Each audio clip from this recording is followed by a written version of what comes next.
بسم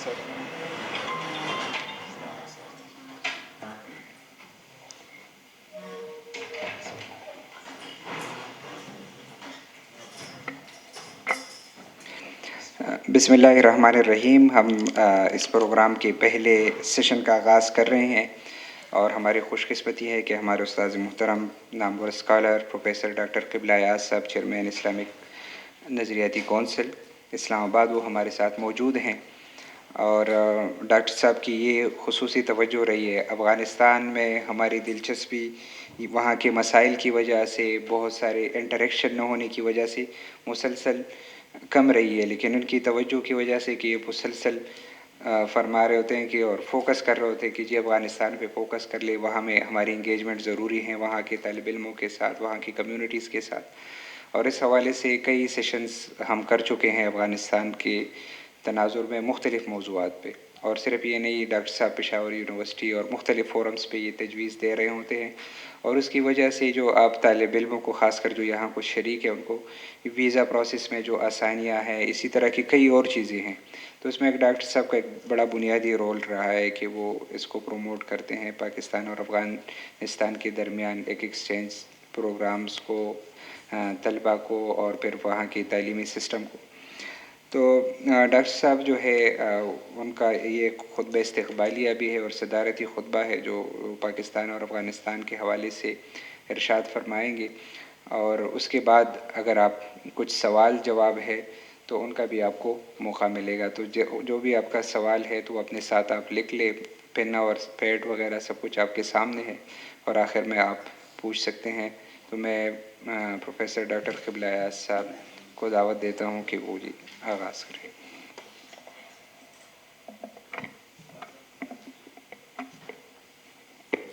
نحمدہ ونصلی ونسلم علی رسولہ الکریم. فاعوذ باللہ من الشیطان الرجیم. بسم اللہ الرحمن الرحیم. لإیلاف قریش ایلافہم رحلۃ الشتاء والصیف فلیعبدوا رب ھذا البیت الذی اطعمہم من جوع وآمنہم من خوف. صدق اللہ العظیم. بے انتہا شکر گزار ہوں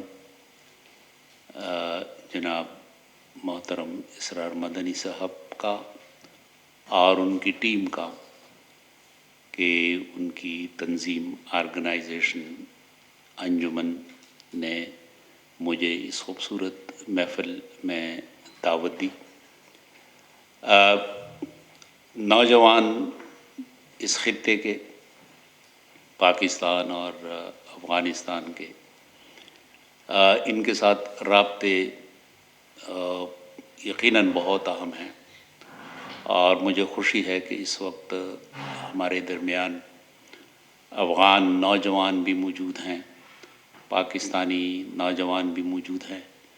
دونوں کے درمیان یہ 2-3 دن کی گفتگو اور اس کے بعد ان کا جو ایکسپوژر ہے 2 دن کا، اس میں یقیناً ان کے درمیان گفتگو ہو جائے گی اور یہ ایک دوسرے کے بارے میں جان لیں گے، ایک دوسرے سے سیکھ لیں گے، اور دونوں کی جو سٹرینتھس ہیں پاکستان کی اور افغانستان کی، ان کی یافت، ان کو پانا، دریافت کرنا یہ ممکن ہو جائے گا.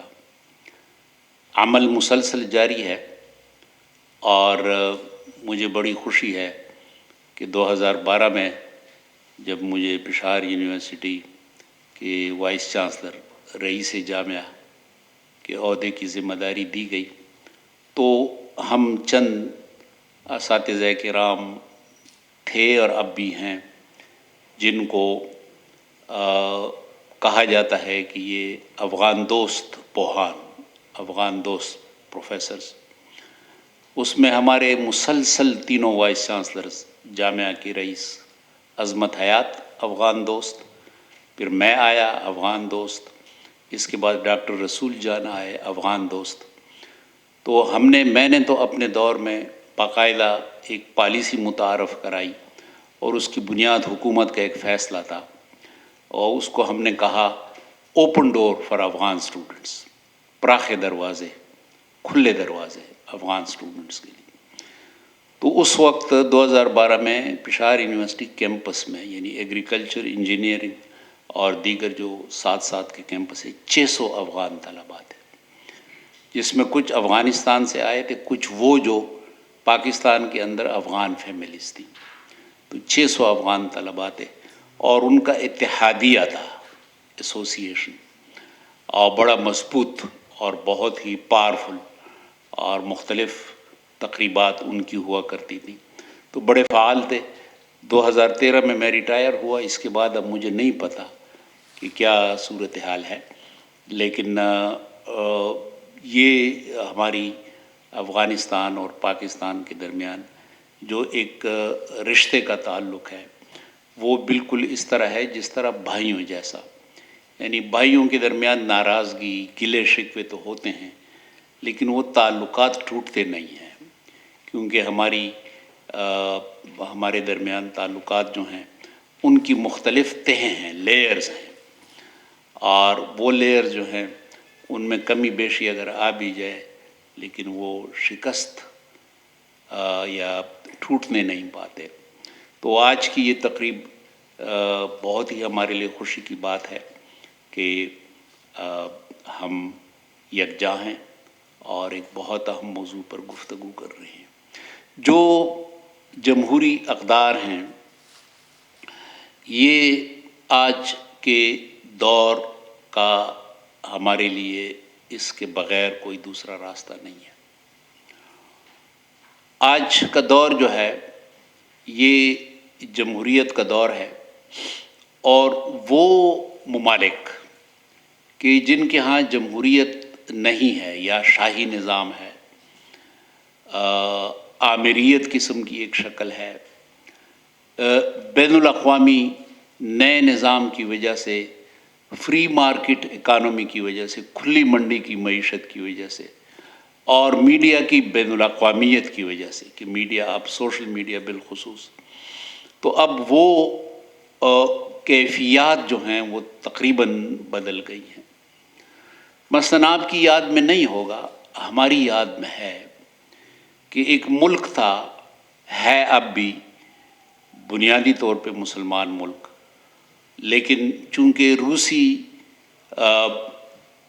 اثرات کے تحت تھا تو انہوں نے ایک پالیسی بنائی جس کو آئرن کرٹن کہتے تھے۔ آئرن کرٹن یعنی آہنی پردہ، پردہ آہن۔ البانیہ، بہت خوبصورت ملک، البانیہ کا آئرن کرٹن۔ لیکن نئے صورتحال کے آنے کے بعد اب البانیہ کا آئرن کرٹن نہیں رہا۔ اب البانیہ آزاد ملک ہے، آپ آ سکتے ہیں، جا سکتے ہیں، وہاں کے لوگوں کو اب دنیا کا علم ہے، پہلے وہاں کے لوگوں کو دنیا کا علم نہیں تھا، نہ دنیا کو اجازت تھی کہ وہ البانیہ میں جائے، بہت کم تعداد میں لوگ جا سکتے تھے۔ تو وہ صورتحال جو ہے وہ اب برقرار نہیں رہ سکتی۔ اسی طریقے سے مثلاً کویت ہے، سعودی عرب ہے، گلف سٹیٹس ہیں، یہ ٹھیک ہے کہ یہاں پہ باقاعدہ اشرافیہ ہے، سلطان ہے، وہاں کا سربراہ ہے، ایک امیر ہے، لیکن یہ جو سوشل میڈیا ہے یا جو نئی صورتحال ہے اس کی وجہ سے انہوں نے بھی ایک خاص حد تک آزادیاں دینا شروع کی ہیں۔ ایک سویلین گورنمنٹ بھی وہ بنا لیتے ہیں، وزیر اعظم بھی بنا لیتے ہیں، خواتین کو بھی نمائندگی دے دیتے ہیں۔ رفتہ رفتہ ان کے اندر بھی تبدیلی جو ہے وہ آ رہی ہے۔ کویت کے اندر اسی قسم کی صورتحال ہے، سعودی عرب میں بھی اب رفتہ رفتہ جس کو ہم اوپننس کہتے ہیں، ایک آزادی، لوگوں کو بات کرنے کی آزادی، لوگوں کو حکومت کے اندر شمولیت کی آزادی، وہ جو ایک پردہ ہوتا تھا اسرار کا کہ ساری چیزیں جو ہیں وہ خفیہ رہیں، وہ اب صورتحال ہم دیکھ رہے ہیں کہ رفتہ رفتہ کم ہوتی جا رہی ہے۔ پاکستان کے اندر بھی ایسی ہی صورتحال ہے۔ پاکستان کا جو پورا تصور ہے وہ اس لحاظ سے مختلف ہے کہ پاکستان کی تشکیل ایک جمہوری عمل کے نتیجے میں ہوئی۔ باقاعدہ ایک تحریک چلی، لوگوں نے مطالبہ کیا کہ ہمیں ایک الگ ملک چاہیے، تو جمہوری آئینی طریقے سے پاکستان بنا. پاکستان کی مخالفت بھی ہوئی، مسلمانوں نے مخالفت کی، بڑے بڑے علماء نے، کہ ہم پاکستان نہیں چاہتے، ہم یونائٹڈ انڈیا، متحدہ ہندوستان میں رہنا چاہتے ہیں، اور زیادہ آزادی ان علاقوں میں چاہتے ہیں قانون سازی میں کہ جو مسلم اکثریتی علاقے ہیں. لیکن مسلمانوں نے، اکثریت نے یہی فیصلہ لیا کہ ہم پاکستان چاہتے ہیں. تو ایک جمہوری عمل کے نتیجے میں مسلسل پاکستان میں جمہوری نظام ہی رہا، یا صدارتی یا اب پارلیمانی، کہ جس میں پارلیمنٹ ہے. پہلے صدر زیادہ اختیارات کا مالک ہوا کرتا تھا، اب صدر کے پاس علامتی پوسٹ ہے، عہدہ ہے. وزیر اعظم، کابینہ، اسمبلیاں، ان کے پاس قانون سازی کا اختیار ہے. اب جمہوریت کیا چیز ہے؟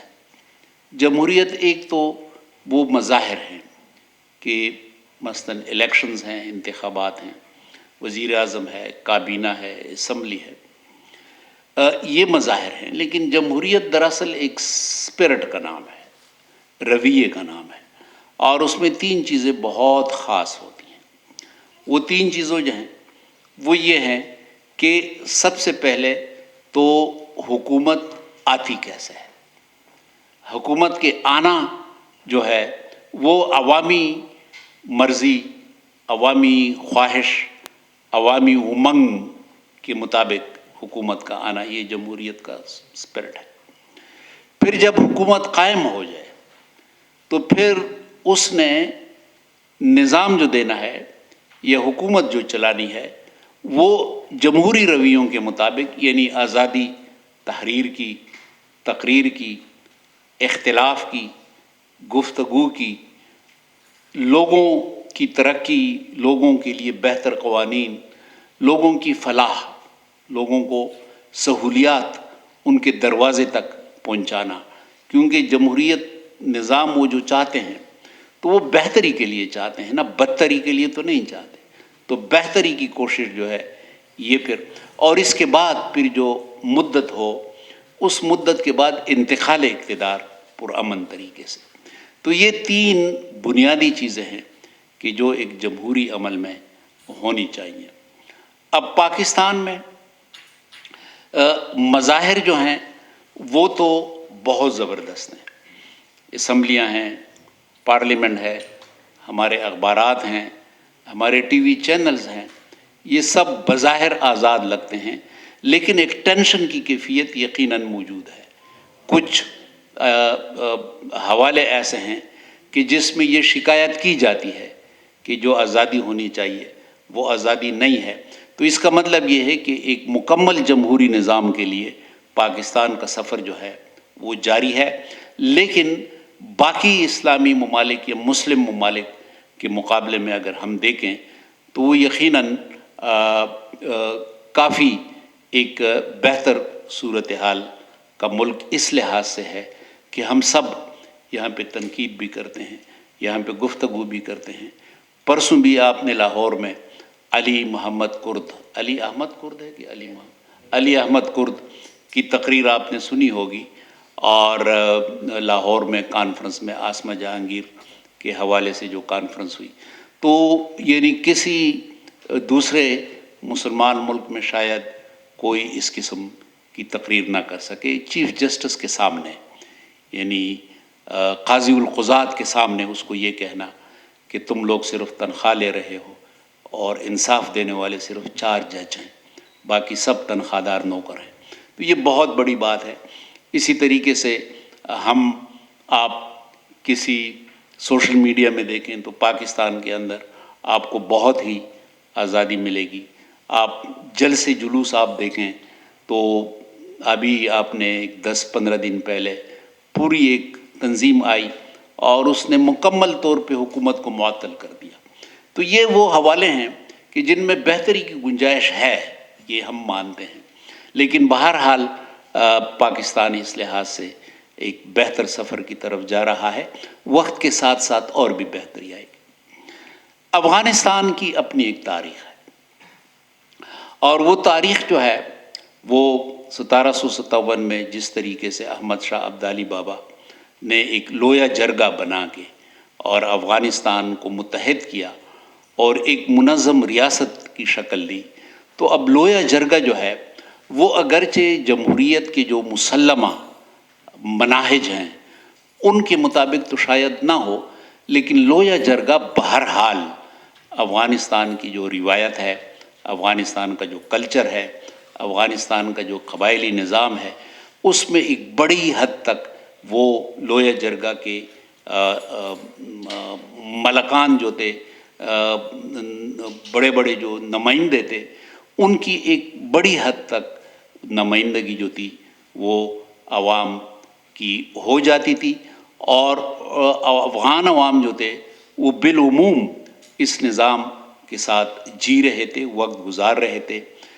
لیکن کچھ پھر جو آس پاس کے ممالک کے اثرات تھے وہ آتے رہے، اور خلق اور پرچم پارٹیاں جو تھی وہ شاید آپ تاریخ میں پڑھتے ہوں گے، کیونکہ وہ آپ کی عمر سے بہت پہلے کی باتیں ہیں، وہ پارٹیاں بنی، ان کی وجہ سے ایک بغاوت کی کیفیت بھی پیدا ہو گئی۔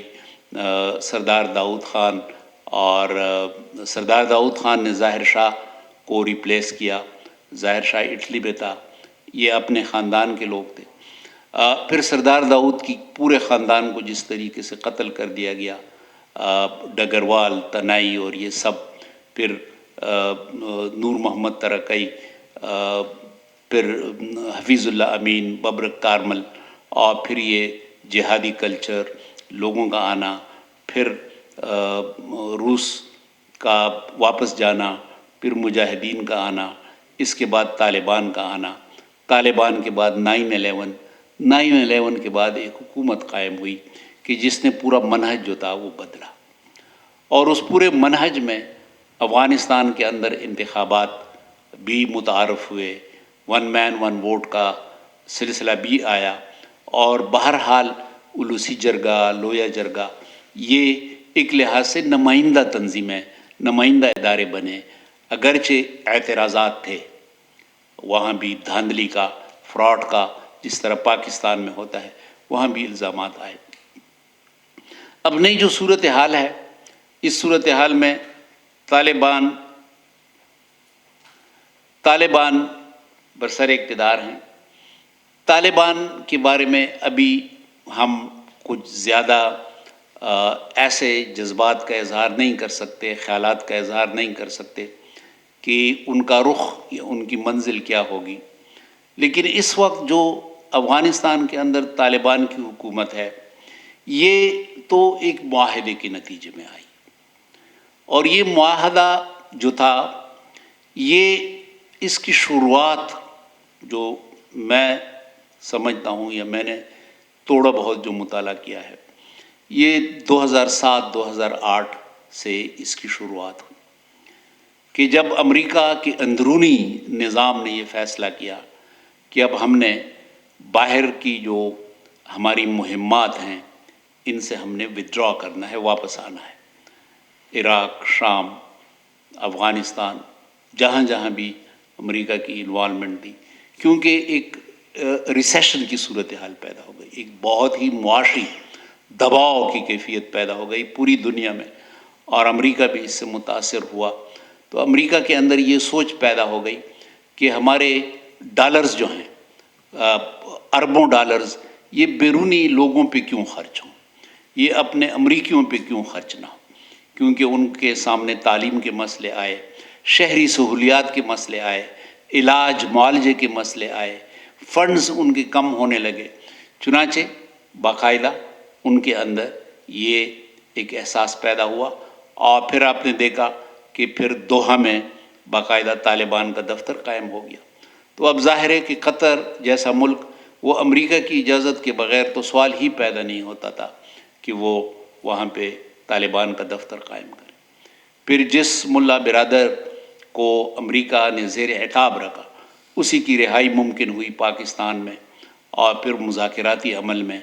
تو اس طریقے سے یہ طے تھا کہ ایک نہ ایک دن امریکہ نے یہاں سے نکلنا ہے، اور میں سمجھتا ہوں کہ افغانستان کے جو اس وقت کا نظام تھا بشمول اشرف غنی اور بشمول کرزئی صاحب، عبداللہ، انہوں نے شاید اندازہ نہیں لگایا، پتہ نہیں کیوں اندازہ نہیں لگایا کہ یہ سارے حالات جو ہیں یہ اسی کی طرف جا رہے ہیں کہ بالآخر امریکہ نے افغانستان سے نکلنا ہے۔ اب ایک معاہدے کے نتیجے میں طالبان کی حکومت قائم ہو گئی، تو یہ ایک معاہداتی نظام ہے۔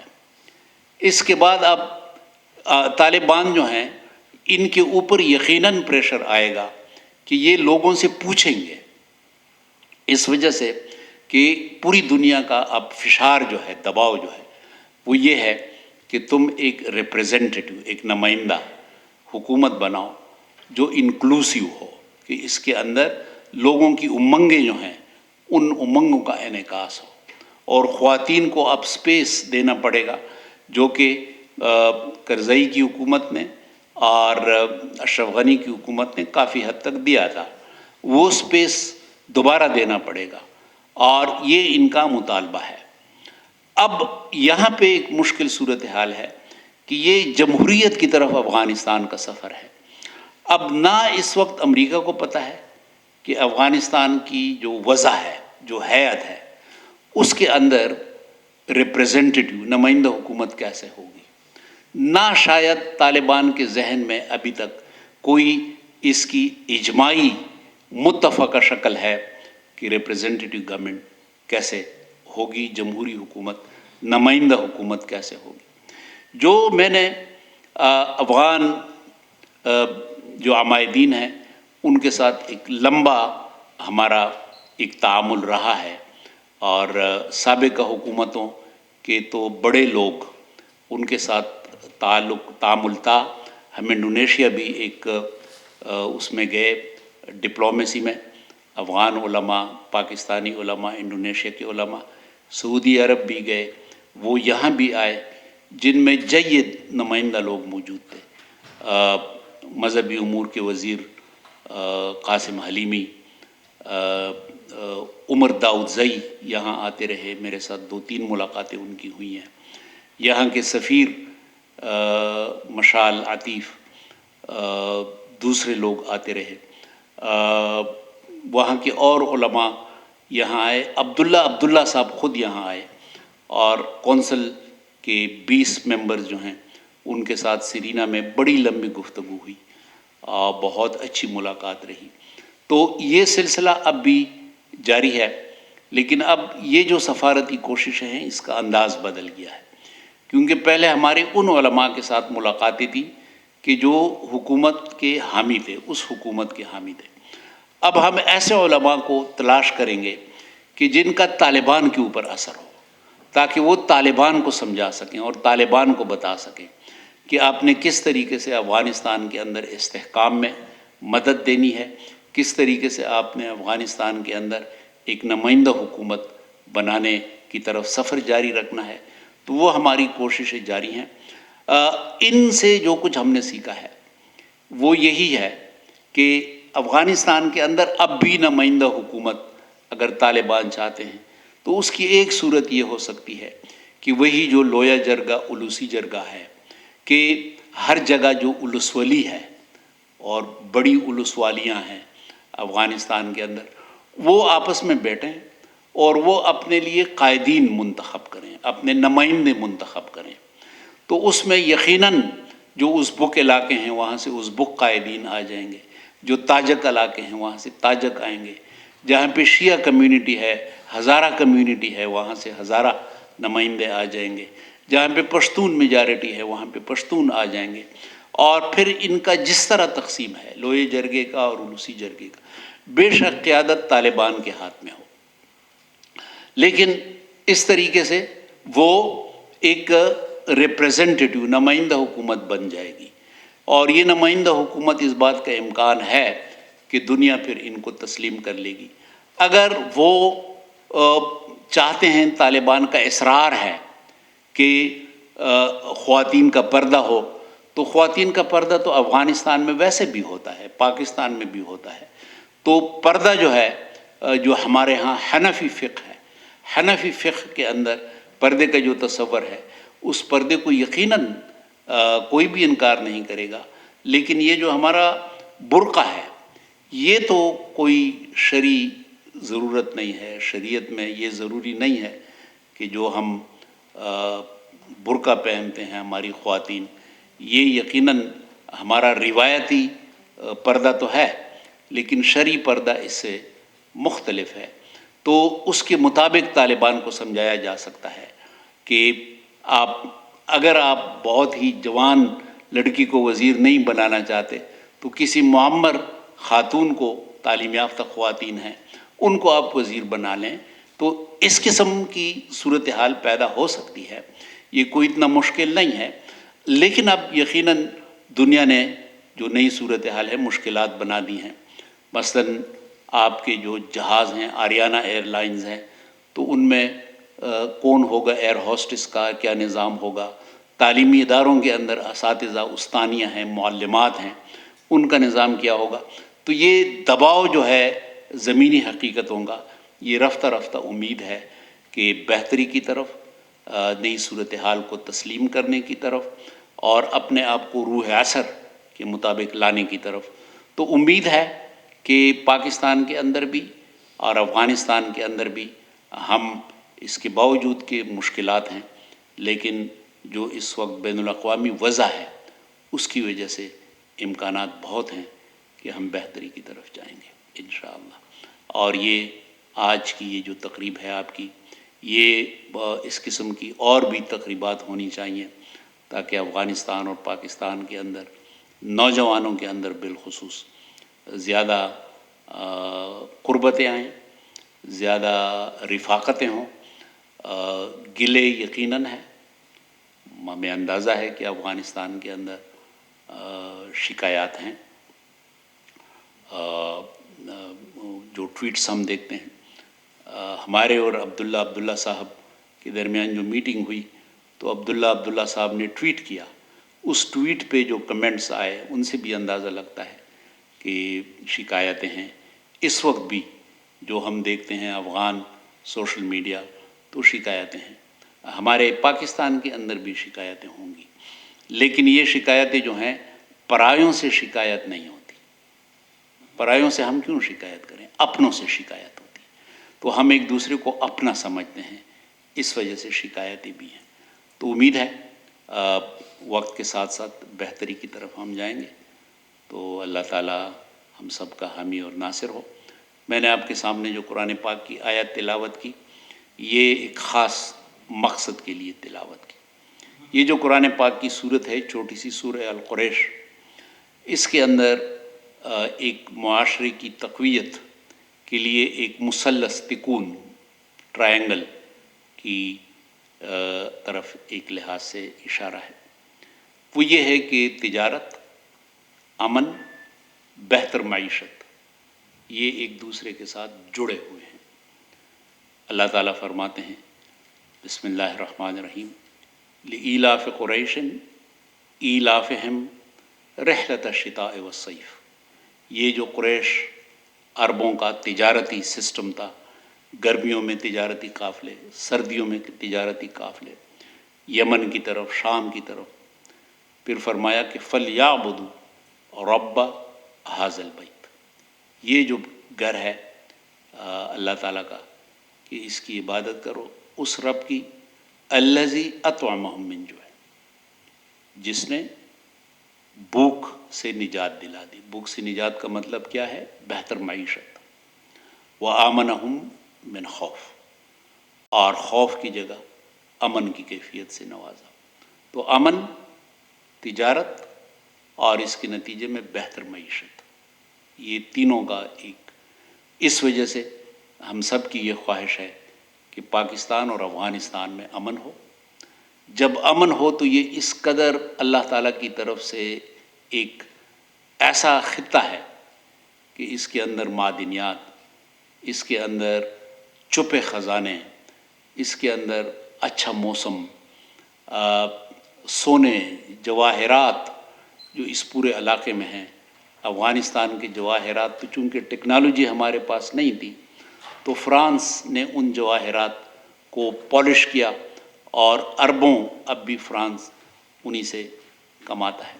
اسی طریقے سے پاکستان کے اندر جو بے انتہا منابع ہیں اور جس طریقے سے قدرتی خزانے ہیں، امن ایک بار آ جائے تو پھر انشاءاللہ یہ جو اللہ تعالیٰ نے ہمیں انعامات سے نوازا ہے، ان کا بہتر استعمال ہوگا اور بالآخر ایک بہتر معیشت آئے گی۔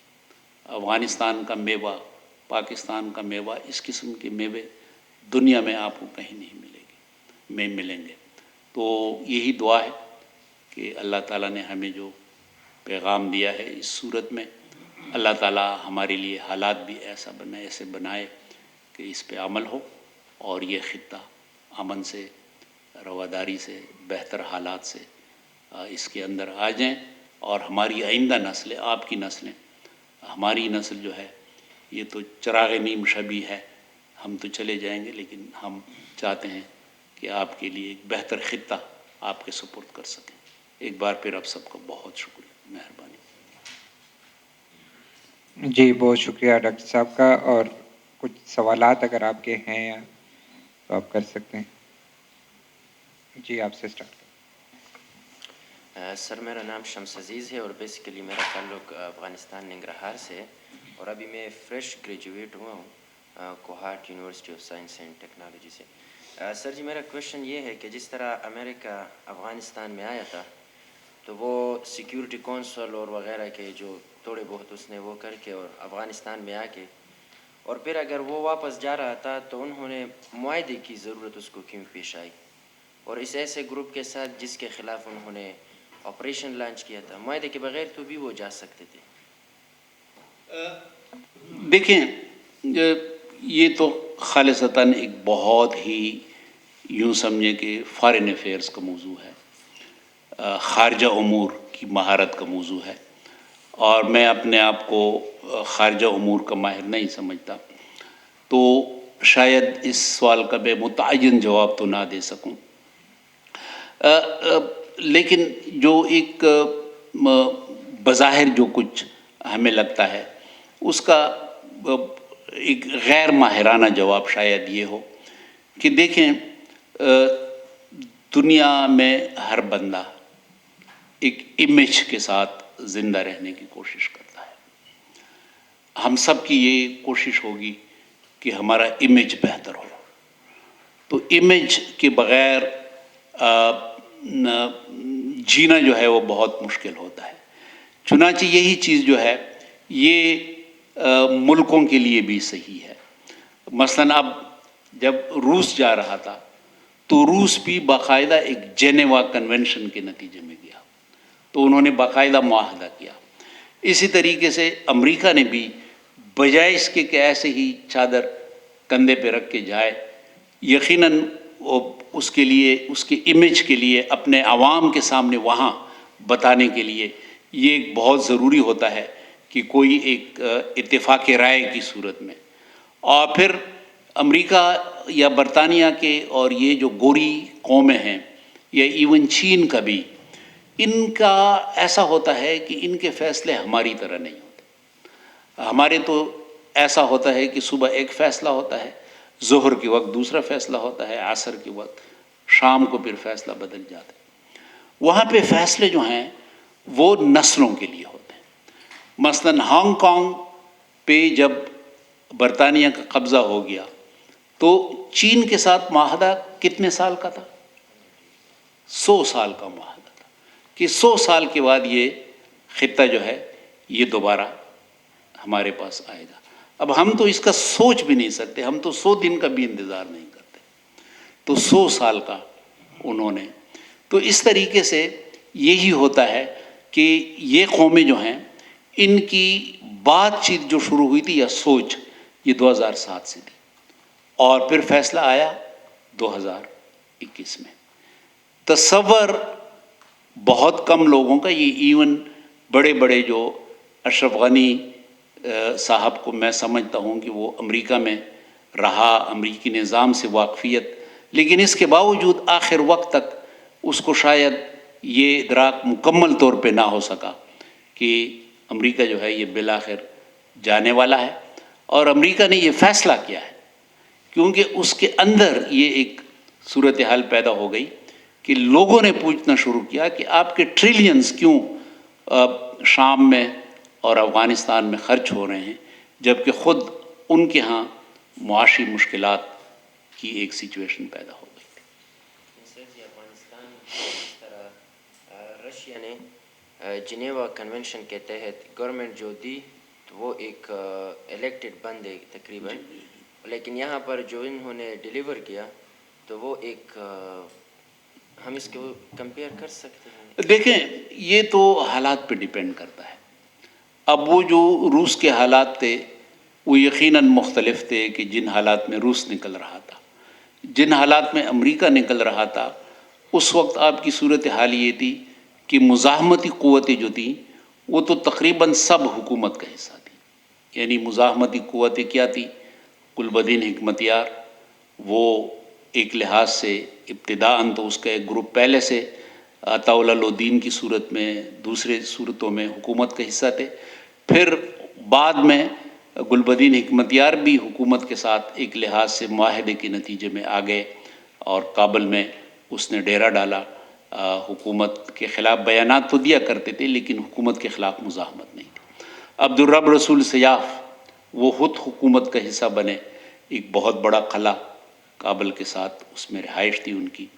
یونس خالد صاحب کی تنظیم جو تھی وہ حکومت کا حصہ بنی۔ محمد نبی محمدی کی تنظیم تو تقریباً ختم ہو گئی۔ تو جو مزاحمتی تحریکیں تھیں وہ حکومت کا حصہ بن گئی۔ صرف مزاحمت کی تنظیم اگر باقی رہ گئی تو وہ طالبان کی صورت میں تھے۔ تو یہاں پہ صورتحال بالکل مختلف تھی، وہاں کی صورتحال بالکل مختلف تھی۔ یہ ایک غیر ماہر کی حیثیت سے میں کہہ رہا ہوں، مجھے اس بات کا اعتراف ہے کہ یہ خالصتاً سوالات جو ہیں اس پہ بہتر جواب تو آپ کو انشاءاللہ ایکسپوژر میں آپ کی ملاقات شاید کسی فارن افیئرس کے کسی بندے سے ہو جائے، وہ شاید آپ کے سوالات بہتر انداز میں جواب دے سکے۔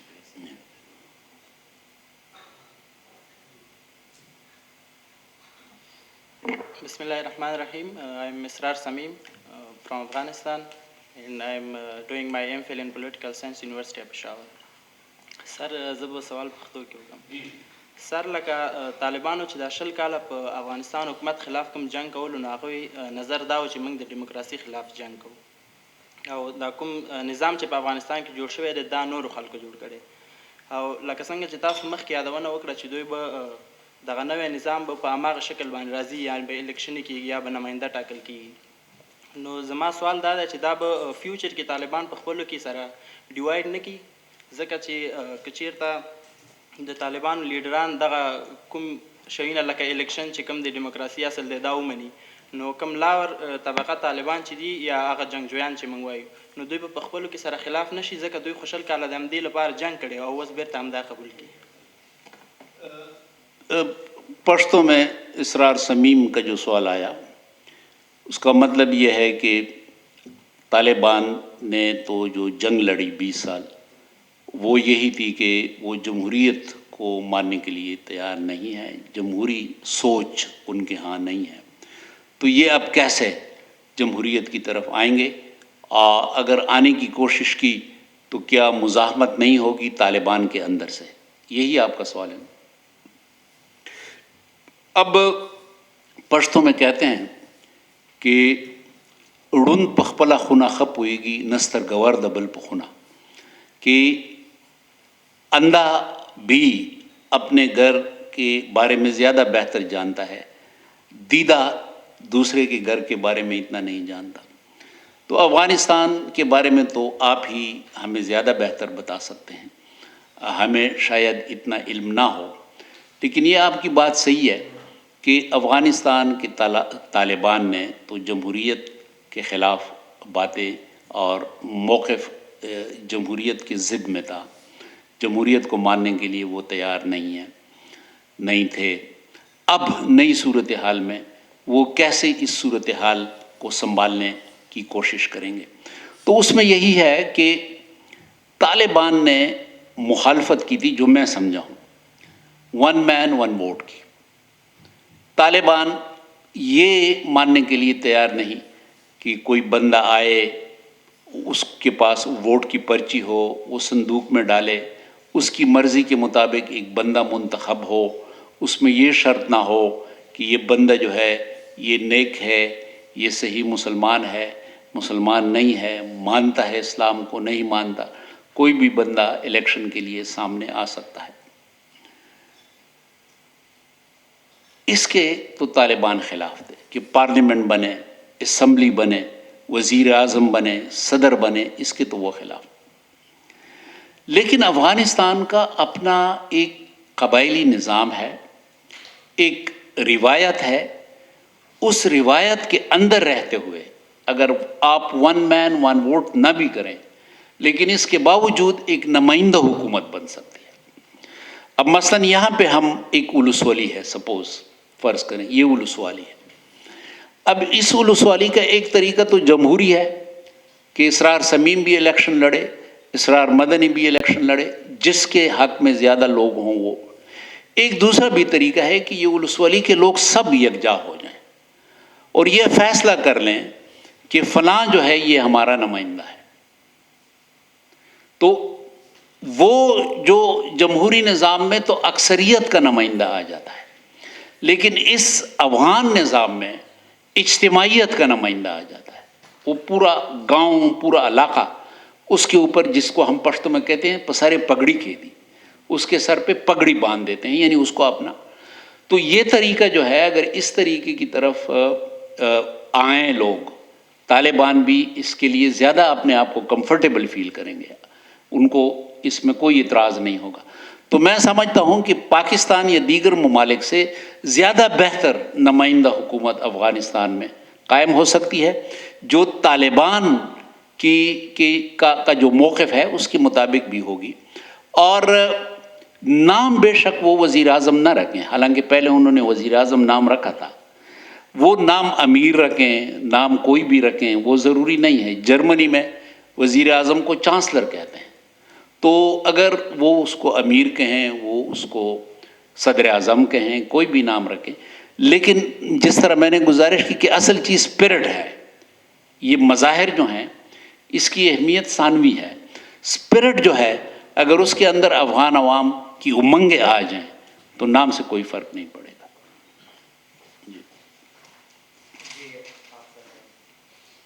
بسم اللہ الرحمن الرحیم۔ سر میرا نام ذبیح اللہ ہے اور میں افغانستان کے کابل پروونس سے تعلق رکھتا ہوں۔ میرا سر دو چھوٹے کوشچن ہے۔ ایک تو یہ سر کہ جو طالبان کا کرنٹ رجیم آیا ہے افغانستان میں ایک اسلامک پرسپیکٹو کے بنا پہ، آیا سر یہ لیجیٹمیٹ ہے یا نہیں ہے؟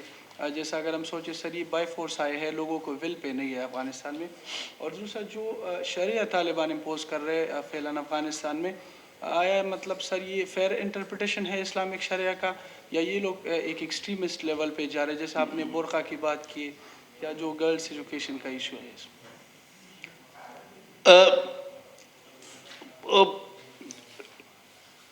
شاید مجھے یہ کمنٹ دیتے ہوئے تو ذرا ہچکچاہٹ ہوگی کہ ان کی حکومت کیسے ہے۔ اسلامی تاریخ میں اس قسم کی حکومتیں تو آئی ہیں۔ اگر آپ دیکھیں تو محمود غزنوی کو آپ دیکھیں، ظہیر الدین بابر کو دیکھیں، شیر شاہ سوری کو دیکھیں، تو اسی طریقے سے آئے ہیں۔ اور اس میں پھر باقاعدہ جو فقہ ہے ہماری نظم کی، یعنی انتظام مملکت کی، اس کے بڑے بڑے ماہرین گزرے ہیں۔ آپ چونکہ وہ موضوع شاید آپ کا نہیں ہوگا، لیکن الفارابی ہے، الماوردی ہے، ابن خلدون ہے، ابن مسکوے ہے، ابن طقطقہ ہے، نظام الملک طوسی ہے، انہوں نے انہی موضوعات کو ڈسکس کیا ہے۔ چنانچہ اس کو کہتے ہیں، الماوردی نے اس کو اصطلاح دی ہے امارت استیلاء، کہ استیلاء یعنی ایک جبر کے نتیجے میں کوئی عمارت جو ہے وہ قائم ہو جائے، تو وہ اگر امن و امان کو یقینی بنا لے، لوگوں کی سہولیات کو یقینی بنا لے، تو پھر بدامنی سے بچنے کے لیے اس کی قبولیت کی صورتیں ہیں۔ تو اس میں یہ ہے کہ اس وقت افغانستان کی جو سچویشن ہے اس میں تو یقیناً ایک خلا کی کیفیت تھی۔ اب مثلاً آپ ایک منٹ کے لیے سوچیں کہ اشرف غنی جو تھا انہوں نے کابل چھوڑ دیا، وہ یونائٹڈ عرب ایمریٹس گیا، اب اس کی جگہ کون آتا؟ آپ کے سسٹم کے اندر کوئی صورت ایسی نہیں تھی کہ کوئی بندہ اس کو مان لے. مثلاً رضا شاہ جو ایران کا تھا، اس نے جب ملک چھوڑا تو وقتی طور پہ شاپور بختیار وزیر اعظم بنے. اب شاپور بختیار کی کوئی حکومت نہیں تھی برائے نام دے، نظم نہیں چل رہا تھا.